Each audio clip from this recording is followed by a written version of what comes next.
The myth begins with chaos. The primary goddess, who embodied the undefined place and the material that has no shape. Chaos is the first to come into existence, and has preceded all creation and every creation and all that is known. The word chaos means the random space, or the so-called cosmic nebula. Chaos was the first being to come into existence, preceded each system and the origin of the universe and all that exists in it. Out of the void, Erebus and Nyx appeared. Erebus is the god of deep darkness and shadows, while the name Erebus is also used as a region of the Greek underworld where the dead pass immediately after dying. Nyx is the goddess of night. All else was empty, silent and endless. Then, somehow, Eros, the primordial god of sensual love and desire, was born, bringing a start of order. As Erebus slept with Nyx and gave birth to Ether, the god of upper sky, the upper air, that god's breath, and to Hemera, the goddess of daytime. Nyx alone produced doom, fate, sleep, dreams, and other things that come to man out of darkness. Gaia, the earth, is the mother of everything beautiful in the world. She was born spontaneously, either out of nothingness or out of chaos. Gaia alone gave birth to Uranus, the heavens, and become her mate, covering her on all sides. And together they gave birth to the 3 Cyclops, the 3 Hecatoncheires, and 12 Titans.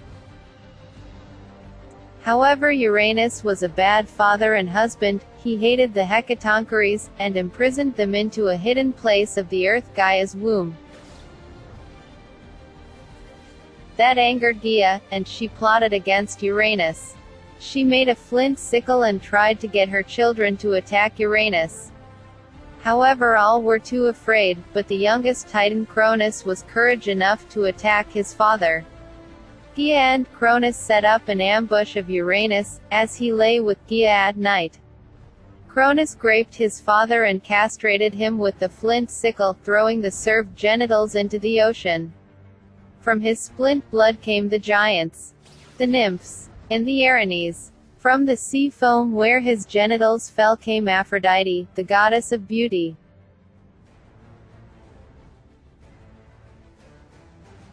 Cronus became the next ruler, and married his sister Rhea, and ruled for ages.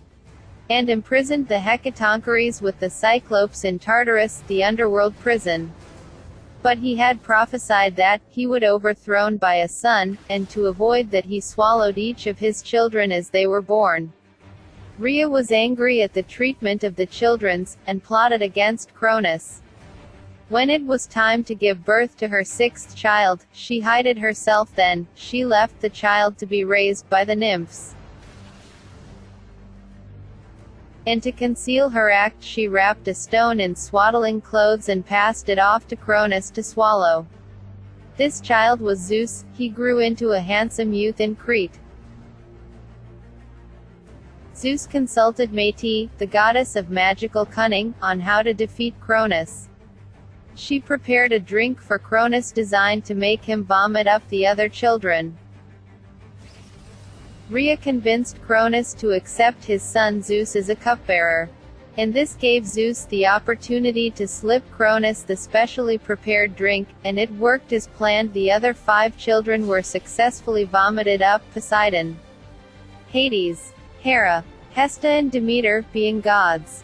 So they were thankful to Zeus, and make him their leader. Cronus was yet to be defeated. Cronus and the Titans, except Oceanus, fought to retain their powers, and Atlas was their leader in the battle against Zeus. And it looked for some time as though they would win and put the young gods down. However, Zeus was cunning. He went down to Tartarus and freed the Cyclopes and the Hecatoncheires.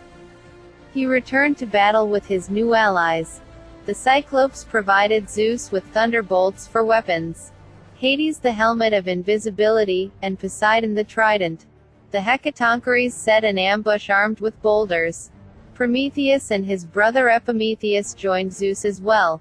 With the time right, Zeus retreated, drawing the Titans into the Hecatoncheires' ambush. The Hecatoncheires rained down hundreds of boulders with such a fury the Titans thought the mountains were falling on them.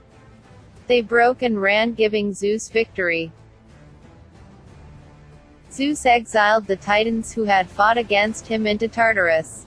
Except for Atlas, their leader, who was singled out for the special punishment of holding the world on his shoulders. However, even after this victory, Zeus was not safe. Gaia was very angry that her children had been imprisoned, so the Poius was born out of Gaia's anger. The Poius was very powerful beast, with snake heads that produced fire and make different noises. However, Zeus faced the monster, and flinging his lightning bolts was able to kill it. The Poius was buried under Mount Etna in Sicily. After the great victory of Zeus, he became god of gods, king of heavens. Poseidon, king of the seas, and Hades, tricked by Zeus, was left to rule the underworld in darkness and misery.